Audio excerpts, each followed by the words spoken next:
Dios les bendiga, hermanos. Gracias a Dios por un día más de vida en que podemos reunirnos un domingo más y poder llegar así de esta manera hasta sus casas. Le damos gracias a Dios porque por medio de esta forma podemos llevar la palabra de Dios y edificarnos unos a otros con su palabra. Quisiera que oremos y pedirle al Señor dirección en este servicio del día de hoy. Y usted podrá estar en su casa bajo diferentes circunstancias, sintiéndose mal, bajo situaciones de enfermedad, bajo situaciones de incertidumbre por esta crisis que ahora es económica, no solo es la pandemia, sino también el rezago que ha habido. Sin embargo, tenemos un Dios poderoso que puede transformar nuestra vida. Y quisiera que usted dice, bueno, y como iglesia no estamos saliendo a evangelizar. Quisiera traerle algo y una inquietud, y es lo que vamos a hablar el día de hoy. Y es que imitando a Jesús proclamamos la verdad, y ese va a ser el tema en el que vamos a estar el día de hoy. Pero antes quisiera que oremos para que Dios con su Espíritu Santo nos guíe a la verdad, a la justicia, y nos permita salir edificados en este rato. Oremos. Señor bendito, gracias por las bendiciones que nos das, por la oportunidad que nos das de tener tu palabra y ser guiados, Señor, por medio de tu Espíritu. Te rogamos, Señor, que nos dé sabiduría y dirección para lo que vamos a hablar, que cada uno de mis hermanos salga aquí edificado, que podamos tener tu palabra, Señor. Te rogamos en el nombre de Jesús que tú obres en los corazones y que se haga tu voluntad. Oramos para que este mensaje llegue, Señor, y transforme y edifique a cada hermano. Te lo pedimos en el nombre de Jesucristo. Amén. El mensaje de hoy se llama Imitando a Jesús, proclamamos la verdad. ¿Sabe qué significa imitar? La palabra imitar significa seguir, parecerse o hacer algo igual a alguien. En el libro de Pedro, vamos a ir en sus Biblias a Primera de Pedro, capítulo 2, versículo 21. Veamos lo que dice la palabra. Pues para esto fuisteis llamados, porque también Cristo padeció por nosotros, dejándonos ejemplo para que sigáis sus pisadas. Jesucristo es nuestro mayor ejemplo de cómo debe ser un verdadero cristiano, de cómo debe comportarse un verdadero hijo de Dios. Jesucristo es nuestro patrón moral de cómo debemos vivir. Entonces, nuestra mente debe ser dirigida a ese blanco. Nuestra mente, nuestro objetivo, nuestras fuerzas, nuestra voluntad, nuestro amor tiene que estar dirigido a ese blanco. En Colosenses vemos que Dios nos habla de que debemos poner nuestra mira en las cosas de arriba y no en las de la tierra, porque las cosas de la tierra son temporales, pero las cosas espirituales son eternas. Y quisiera que usted piense algo. Hoy día usted puede estar por la pandemia o por una situación en especial que Dios conoce, pero usted está en su casa y usted dice, bueno, no estoy haciendo ahorita nada, pero quisiera que usted piense en el valor que tiene usted, en el poder para usted influir en su vida, en su hogar y en su familia. Vamos a ver que en la Biblia encontramos la descripción de 3 tipos de hombres diferentes. Número 1, el hombre natural. Vamos a ir a Romanos. ¿Qué es el hombre natural? Parte de este hombre lo vamos a encontrar en 1 Corintios, capítulo 2 y versículo del 1 en adelante, y también en el capítulo 3 de 1 Corintios. Vamos a ver Romanos, capítulo 1, versículo 21. Vamos a entender quién es ese hombre natural. Romanos 1, versículo 21 nos dice la palabra de Dios: pues habiendo conocido a Dios, no le glorificaron como a Dios, ni le dieron gracias, sino que se envanecieron en sus razonamientos, y su necio corazón fue entenebrecido. Este es el hombre natural, un hombre que no conoce a Dios, es el inconverso, sin regeneración, incapaz, ajeno a los mensajes del Espíritu Santo. Este es el hombre natural, que no reconoce a Dios, que no cree que Dios es esencial, es importante para su vida. Por otro lado tenemos el hombre carnal, y la Biblia lo describe como niño. Dice, un niño que vive en celos y en disensiones. Primera de Corintios, podemos ver en la palabra de Dios, en Primera de Corintios, capítulo 3, Primera de Corintios, capítulo 3, versículo 1. De manera que yo, hermanos, no pude hablaros como a espirituales, sino como a carnales, como a niños en Cristo. Os di a beber leche y no vianda, porque aún no erais capaces, ni sois capaces todavía. El niño espiritual, este hombre carnal que alimenta su carne, que está en una posición que puede escuchar de la palabra de Dios, puede saber, pero está alimentando su carne, está compartiendo deleites iguales que los impíos. El hombre carnal es un niño espiritual. Sabe que necesita de Dios, inclusive viene a la iglesia, pero alimenta su carne. No ha podido entender que estar en Cristo es dejar todas las cosas del mundo. Por otra parte tenemos el hombre espiritual, un hombre con buen entendimiento de la obra del Espíritu Santo, que busca lo espiritual. Primera de Corintios 2, versículo 15, vamos a ver quién es este hombre espiritual. En cambio, el espiritual juzga todas las cosas, pero él no es juzgado de nadie. El espiritual conoce la obra del Espíritu Santo. Pero un detalle más que no mencioné en el hombre natural, lo vemos en el versículo 14, ahí en 1 Corintios 2:14 dice, pero el hombre natural no percibe las cosas que son del Espíritu de Dios, porque para él son locura, y no las puede entender, porque se han de discernir espiritualmente. Estas cosas que son ajenas a ellos, ellos no las pueden entender. Ellos no tienen el Espíritu de Dios. Para ellos estas cosas son locura. Ellos se burlan de la palabra de Dios. Viven en sus deleites, viven en la búsqueda de una vida sin Dios, en la búsqueda de los placeres, en una vida entregada a lo que el mundo les ofrece. Y no necesariamente son cosas malas, pero viven en una vida ajena del mundo espiritual, muy parecido al hombre carnal. Pero el hombre carnal puede escuchar de Dios, puede conocer cosas de Dios, pero de ahí no pasa. No pasa de ser un niño, no pasa de desarrollar cualidades de madurez espiritual. Y yo y usted, vea lo que dice 1 Corintios 2:15, que lo acabamos de leer. En cambio, el espiritual juzga todas las cosas, pero él no es juzgado de nadie. Porque ¿quién conoció la mente del Señor? ¿Quién le instruirá? Mas nosotros tenemos la mente de Cristo. Romanos 8:6 nos dice la palabra de Dios, yo y usted debemos ser espirituales. Romanos capítulo 8, versículo 6 dice, porque el ocuparse de la carne es muerte, pero el ocuparse del espíritu es vida y paz. Ocuparse de la carne es muerte. Y podemos ver en el mundo cómo estamos rodeados de gente de intereses por las cosas para satisfacer a su carne, intereses para satisfacer su cuerpo, intereses que lo van a cegar a la persona del objetivo real. Y vemos la gente metida en diferentes cosas, en amor al dinero, en las estafas, en la maldad, en la malicia, en cualquier cosa que el mundo pueda ofrecer, pero no están en las cosas que son espirituales para su vida. Se ocupan en lo que acabamos de leer de su carne. Y quisiera que veamos 2 puntos en esta mañana. Y el número 1 es: nivele la balanza. ¿Cuál es su condición? Y aquí quisiera que usted reflexione.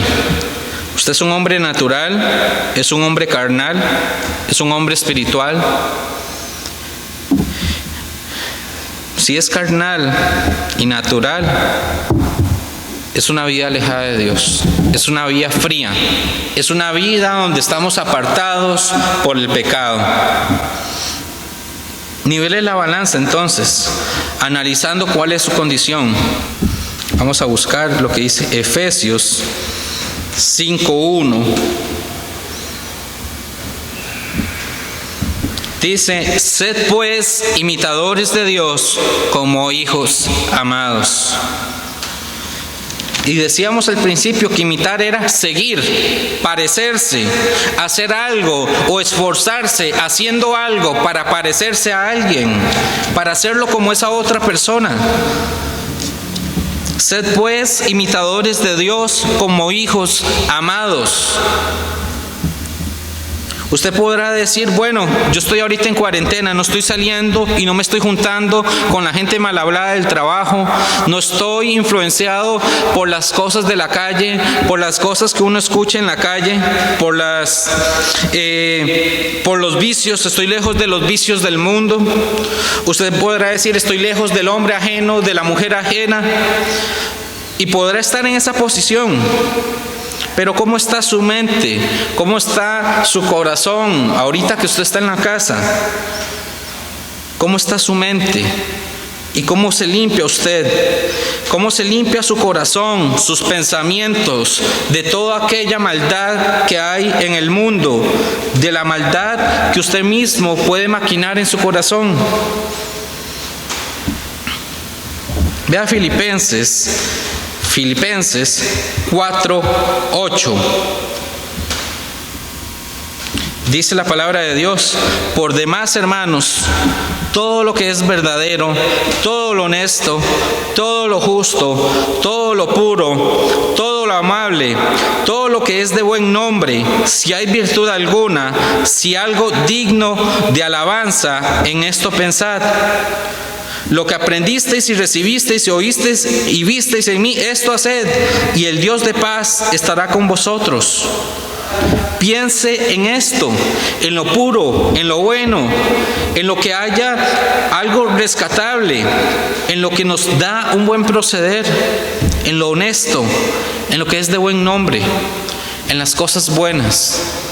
Debemos pensar en esto y ocupar nuestros pensamientos en lo que Dios quiere que pensemos. Porque usted puede estar en su casa, pero inclusive el entretenimiento va a contribuir a que usted tenga ciertos pensamientos, a que desarrolle ciertos intereses o cierta curiosidad por ciertas cosas que usted está viendo y no se ha dado cuenta que debe analizar su condición ahorita que está en la casa. O si está trabajando, ¿cómo está su condición ahorita en su hogar? Vea el versículo 9. Lo que aprendisteis y recibisteis y oísteis y visteis en mí, esto haced, y el Dios de paz estará con vosotros. Imitando a Dios, imitando a Jesucristo, proclamamos la verdad. No hay nada místico, hermano, no hay nada místico en esto. No hay algo, un ritual, no hay algo que le dé un significativo para saber si hice realmente lo que Dios quiere que haga. Dios dice: comience en su mente. Vea su condición, qué está pensando, cómo está estimulando el entretenimiento, por ejemplo, redes sociales, los medios, cómo están contribuyendo esas cosas a que usted se aleje de pensar las cosas buenas de la palabra de Dios.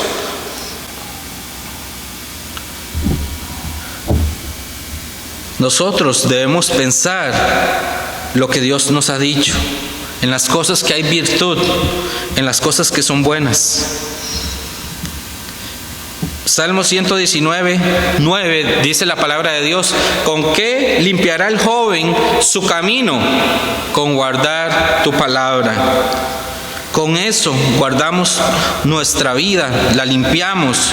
Cuando guardamos en nuestro corazón la palabra, la Biblia, cuando la leemos, la memorizamos, cuando la escuchamos, cuando confrontamos nuestras ideas con la palabra de Dios.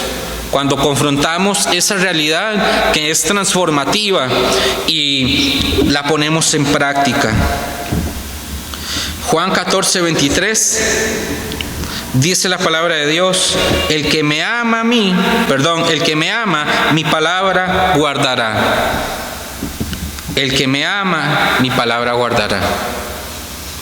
¿Estamos yo y usted guardando la palabra de Dios como Dios quiere que la guardemos?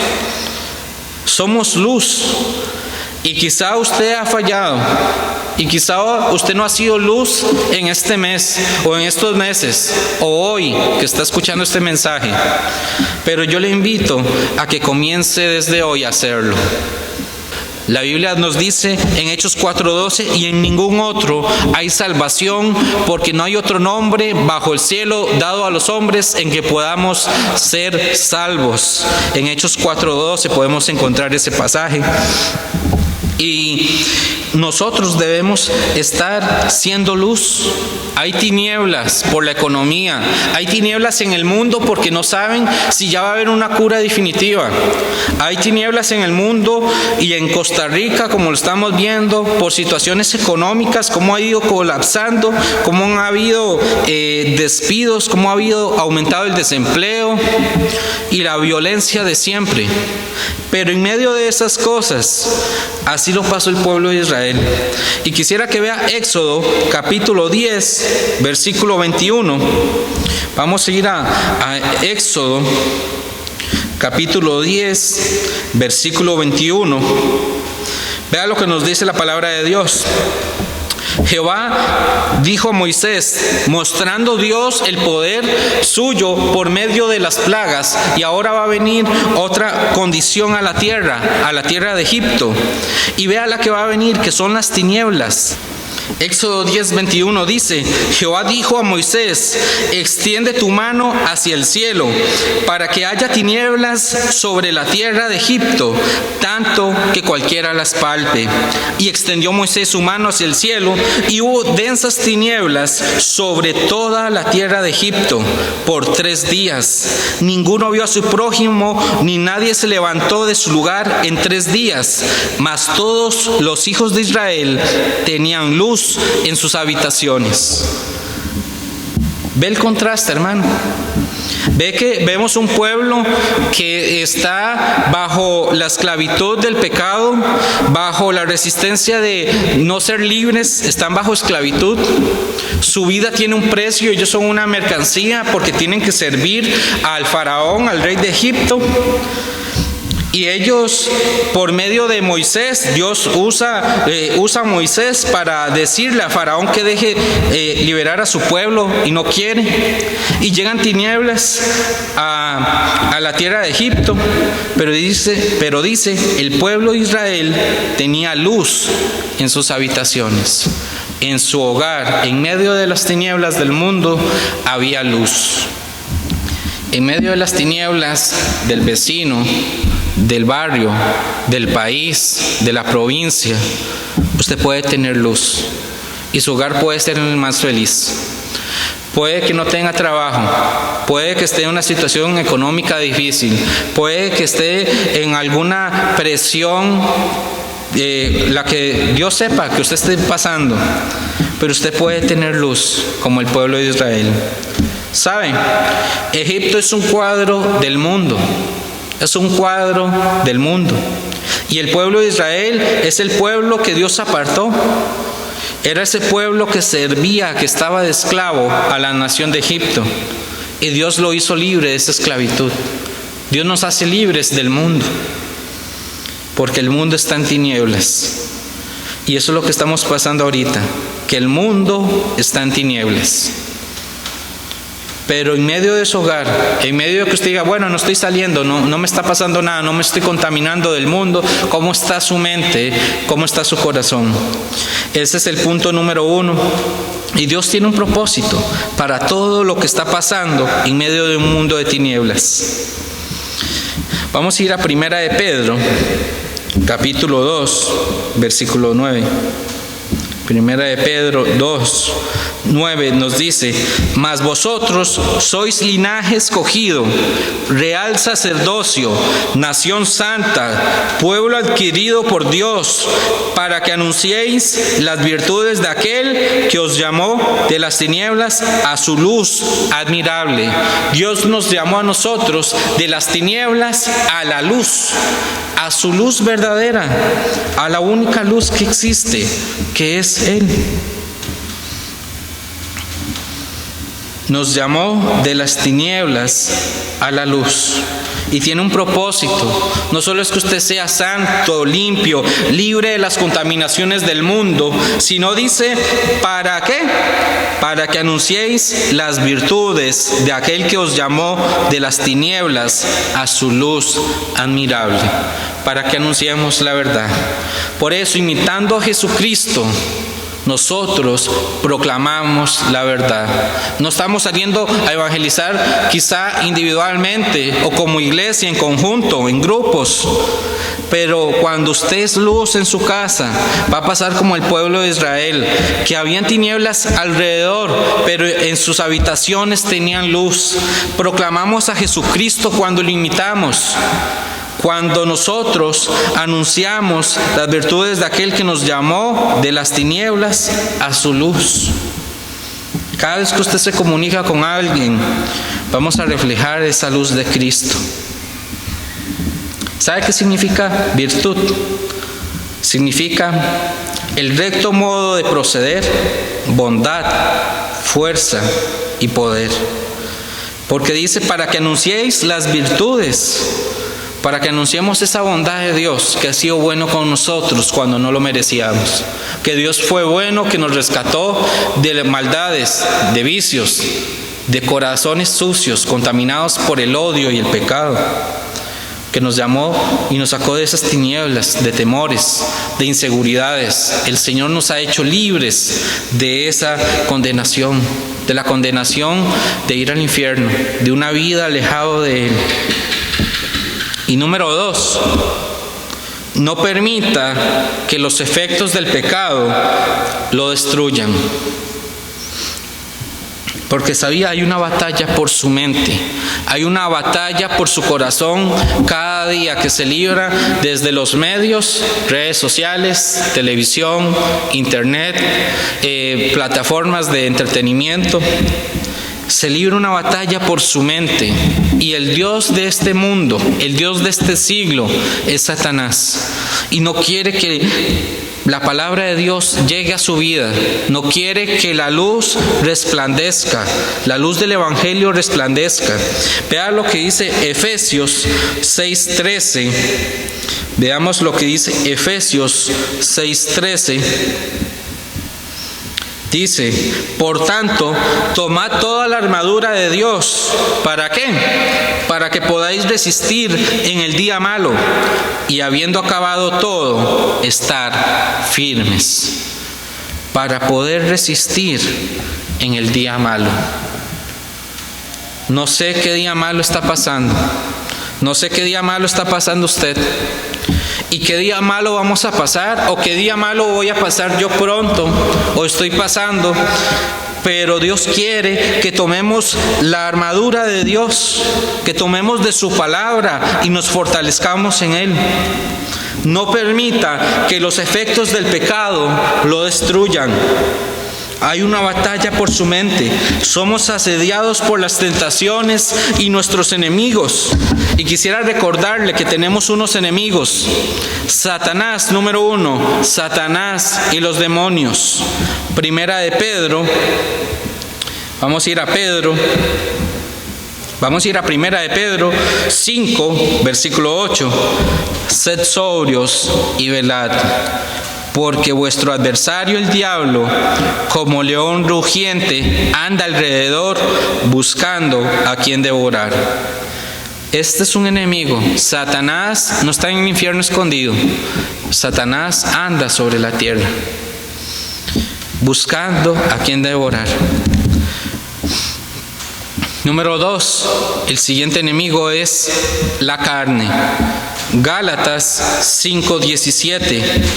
Vamos a ir a Gálatas 5:17. Nos dice así la Biblia: porque el deseo de la carne es contra el espíritu, y el del espíritu es contra la carne, y estos se oponen entre sí, para que no hagáis lo que quisierais. Se oponen. La carne se va a oponer al espíritu. La carne se va a oponer a que no escuche este mensaje. La carne se va a oponer a decir: no es como me gustan los predicadores. Y va a decir: no quiero escuchar. La carne podrá decirle: veamos en qué se equivoca Steven. Pero se va a oponer. La carne siempre se opone porque no quiere lo espiritual. Y lo espiritual es que Dios quiere que usted y yo escuchemos la palabra, que la leamos, que la memoricemos, que la apliquemos a nuestra vida. Eso es lo que Dios quiere. Primera de Juan 2:15. Tenemos otro enemigo, el mundo. Primera de Juan 2:15 nos dice: no améis al mundo ni las cosas que están en el mundo. Si alguno ama al mundo, el amor del Padre no está en él. Porque todo lo que hay en el mundo, los deseos de la carne, los deseos de los ojos y la vanagloria de la vida, no proviene del Padre, sino del mundo. El mundo es un enemigo. Nos va a obstaculizar el acercarnos a Dios. Va a impedir que yo y usted nos acerquemos a Dios por medio de todas las cosas que ofrece. Y puede ser estudios, pero los mismos estudios pueden alejarlo de Dios. Puede ser una persona, pero esa persona lo va a alejar de Dios. Y otro enemigo más, las falsas enseñanzas. Primera de Juan 4:1. Vea lo que dice: amados, no creáis a todo espíritu, sino probad los espíritus si son de Dios, porque muchos falsos profetas han salido por el mundo. Póngase a ver, hermano, y usted puede analizar si vio un entretenimiento que no es cristiano, si vio contenido que no es cristiano. Va a notar de que ellos rechazan a Dios, rechazan el mensaje de Dios y se oponen a cosas de la Biblia y le llaman bueno a cosas que son pecado. Se libran cometiendo pecado de ciertas cargas. No perdonan a los enemigos. Muchas veces tienen que matarlos para ellos sentirse libres. Tienen que matar al malo. Tienen que morir muchos para que sea emocionante. Tiene que haber sangre, violencia. Tiene que haber corrupción. Tiene que haber un villano. Tiene que haber maldad. Tiene que haber información y contenido de sexo. Tiene que haber suciedad. Mientras no sea la palabra de Dios, de gente transformada, renovada en el Espíritu, eso solo va a quitar su tiempo y no le va a edificar. Va a alimentar su carne, sus emociones, pero no le va a edificar. ¿Y cómo comenzar entonces? Comience por lo más principal. Y esto yo lo he dicho muchas veces. Comience humillándose ante Dios. Comience en oración. Comience apartándose, inclusive en su casa, se va al cuarto, arrodíllese. Dios ve su corazón las 24 horas del día. Y si usted está sacando tiempo para buscar al verdadero Dios y orar y humillarse ante Él, ahí es donde usted comienza, imitando a Jesucristo que se iba a orar. Y así usted proclama la verdad. Imita a Jesucristo. Comience en oración. Colosenses, vea lo que dice Colosenses 4:2. Colosenses 4:2 dice: perseverad en la oración, velando en ella con acción de gracias. Persevere en la oración. Comience humillándose. Ahí es donde comienza a funcionar el poder de Dios. Allí es donde empieza, en la oración. Y quisiera que recuerde algo para que tenga razones para comenzar a imitar a Jesucristo, para que empiece a pensar lo que es bueno, para que empiece a alejarse de la malicia. Recuerde que hay esperanza. Romanos 15:4. Romanos 15:4